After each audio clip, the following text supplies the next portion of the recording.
嗨，大家好，我是柏林。欧洲自由行第一站德国慕尼黑，从机场搭巴士到慕尼黑市区，开箱交通超便利的饭店住宿，完整分享必去、必买、必吃的不踩雷清单。有兴趣的话，就请观看影片吧。小猪，我们要去欧洲玩喽！耶！终于换我们啦！第一次在大年初一的时候出国，建议大家还是利用线上报到，因为真的快很多。出发。这次是要去德国蜜月自由行，一切都有小猪这边包办的所有的行程规划安排，超多都是我很想去的景点。这趟的话，我会尽量的把所有的内容还有一些细节，就是用影片跟大家分享。第一站是要先直飞慕尼黑，飞机是晚上的11点25分。好消息是今天的飞机只有60%满。你刚才说你有听到广播讲慕尼黑的台语要怎么说？摩尼欧。摩尼欧。哦。搭乘长龙的班机直飞慕尼黑。OK， 我们登机了。这次飞慕尼黑的是波音787的机型，赚到了。左边没有人坐，小猪还带独角兽上来。飞行时间预计要14个小时多，到当地的话应该就早上一大早的时间了，所以我们在飞机上就是好好睡觉，到当地直接调时差。第一次搭乘这么长途的飞机，蛮期待的，然后也很兴奋，拍一些有趣的内容给大家啦。抵达慕尼黑啦！我们飞了14个多钟头，当地时间是早上7点多左右，现在大概只有3度4度吧。然后我们现在就是要来先去领行李，这边几乎都是德文。然后我们看到这个行李的符号，就跟着它走，对不对？大家可以看到外面这个天空的颜色，就是那种还没有完全亮的感觉。顺利出关了，他是有简单问几个问题啦。你在慕尼黑可能会待个几天啊？他就是还有问我说回程的机票要找给他看，所以我就赶快打开我的航空的 app， 把我回程的机票给他看，避免这个会在那边拖很多时间的话，我还是建议就是大家把一些饭店的资讯啊，或者是你回程一些航班的资讯都截图在手机里面，可以很快的出示给他，最后就跟他说一句谢谢，然后他就是跟我拜，就顺利通关啦。终于拿到我们的行李了，没有等过这么久的行李转盘，等了大概1个多小时吧，有效率的1个小时。OK， 那我们现在来去搭巴士前往慕尼黑的市中心。这次要搭的是这个汉莎巴士，前面这个招牌。那我们就跟着它走。搭乘汉莎巴士呢，就是你一出来，然后直接往右边直走，到底就可以到汉莎巴士的等待的月台啦。现在是蛮冷的，吐气都会有烟呢。我们要到1号月台那边去等车，就是这里啦。1号月台这边有写，大概20分钟左右会有一班。现在这边是 Terminal 2吧，我们最后要在这边市中心这个地方下车，时间预计大概是45分钟，可以在现场这边买票，或者是像小猪一样，就是在台湾先买好票，然后我们也有先影印出来。其实也不用印啦，我只是 just in case。然后我们就是等一下扫描上车这样子。现在的温度是零下1度，真的很有趣。你看讲话这边都会有白眼。起来喽，该自己放行李。在这边是不是就要跟你说我没关系吗？不要抢，不要抢。好了，上车。蛮舒适的，也很干净。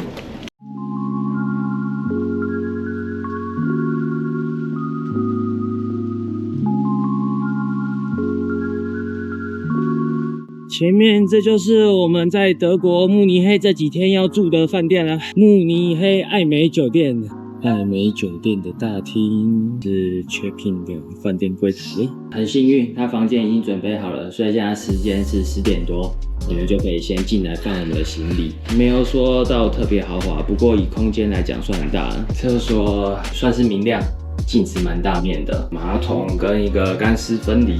是不是欧洲会很常见这个东西？可以把浴巾放在这里，然后它的毛巾可以烘干的东西吗？其实我应该要关心的是插座，床头柜这边哦，下面有插座。出国玩最担心就是充电的问题，插座大部分都在这。简单的小茶几跟2张小椅子，电视跟我们床铺离蛮远的，它这个格局有点像是一个 L 型。快煮壶也都有，它的冰箱里面是没有东西的，只是让你冰东西而已。然后这是保险箱，简单随便开箱完就是要开始我们今天的行程。第一站，我们来到了卡尔广场。我们从饭店那边走过来，大概是5到10分钟的距离。前面这个就是卡尔门啦。小猪，你刚刚说通过这个卡尔门就怎样？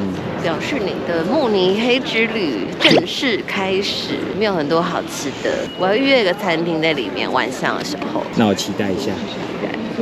路过一摊水果摊，洛梨的是3欧，苹果大概5欧吧。刚刚那个水果摊看起来，在慕尼黑这边，你想要吃水果，好像都不是特别便宜。如果你要吃到便宜的东西的话，好像就是肉，然后啤酒这一类的。目前我都还没开始我的第一笔消费，晚一点实际去感受一下这边的物价到底是怎么样。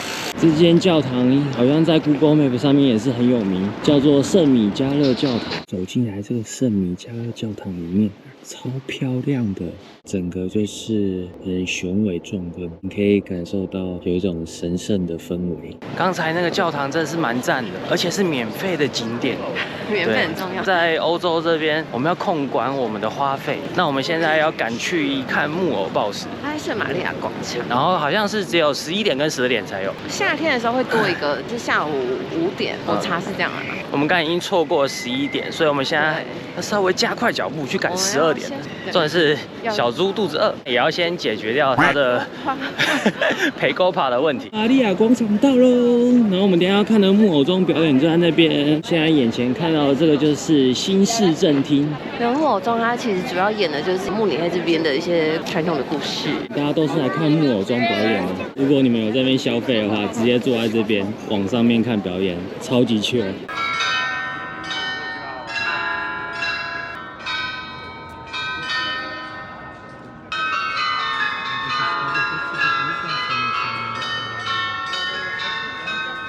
其实玛丽安广场这边真的是蛮多东西可以逛的。这个是旧市政厅，旧市政厅看起来比新市政厅还要新，我也是百思不得其解。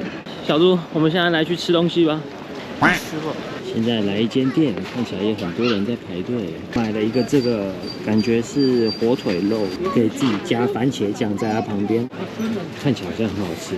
小猪说很像就是那个早餐肉，但是是高级版的，真的蛮好吃的。尤其你们一定要配它甜的芥末酱，搭配下去，哇，这整个火起来。然后这样大概140左右的台币，蛮可以吃一下。因为我们2个人一起吃一个的话，我们等一下还可以再去看还有什么东西可以吃。现在这个氛围非常的惬意，有人在卖蔬菜水果啊，也有在卖花。走累了也可以喝点东西，吃点东西，步调很慢的一个节奏。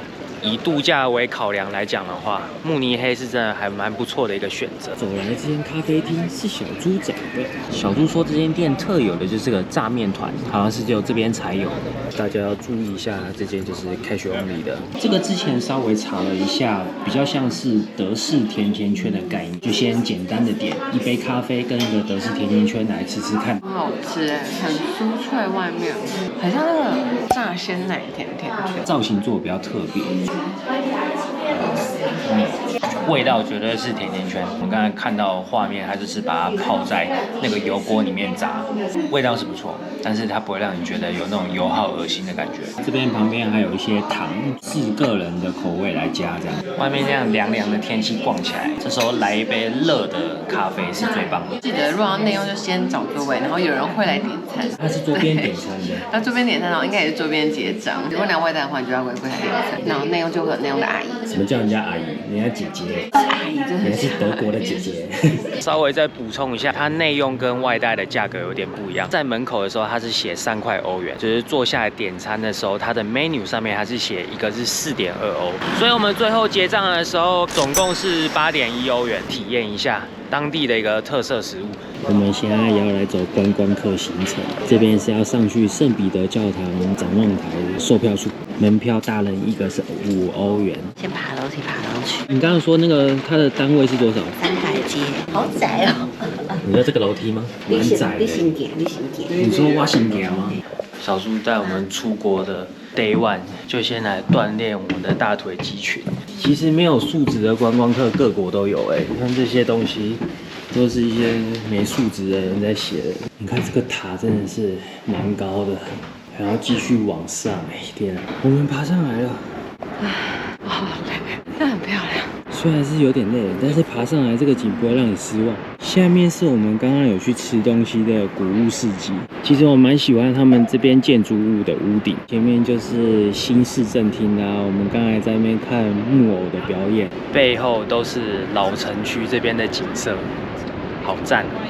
刚刚小猪有给个建议，如果你们本来就有打算要上去展望台，跟也想要看那个木偶表演的话，就把它结合在一起。对，你可以考虑就是花个5欧元最高，然后爬个300阶楼梯上去，你可以获得一个很好的视野。玛丽安广场看木偶舞的话，都是要抬头的，演绎一下。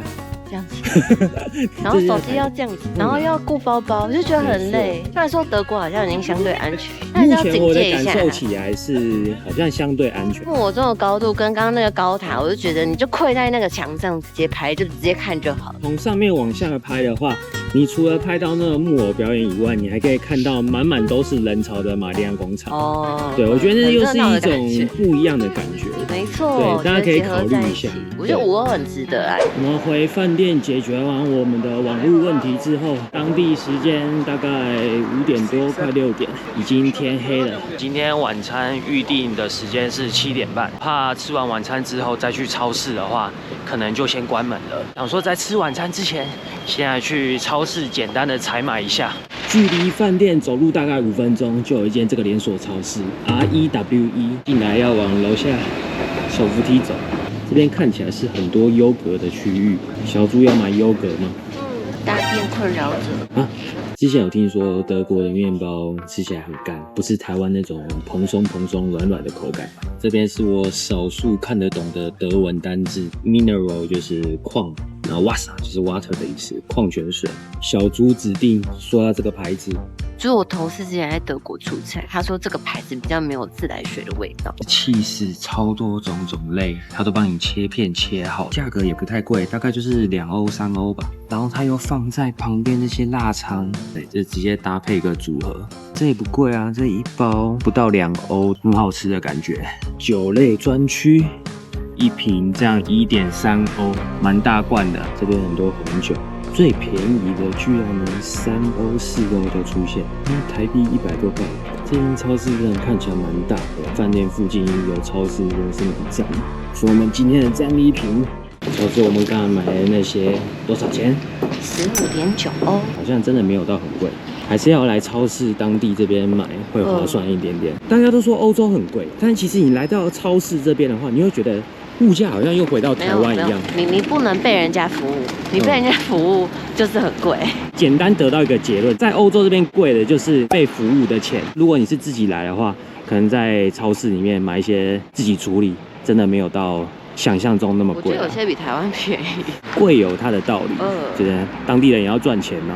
好，那我们先回饭店放个东西，等一下就来去吃饭了。这是我们今天晚上要吃的餐厅——巴伐利亚美食。往地下1楼走，来去这间餐厅。这间店也蛮好找的，它其实就在我们今天早上来过的新市政厅，只是晚上它打灯之后会变得比较明亮一点。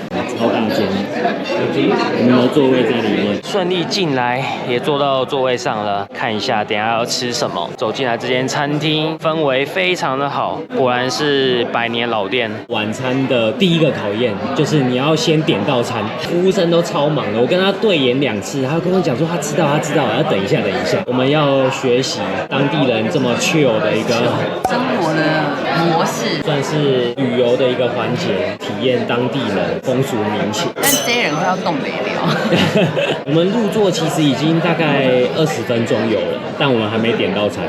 从领行李到吃饭，你就会觉得，你就会心中浮现出效率2个字到底在哪里。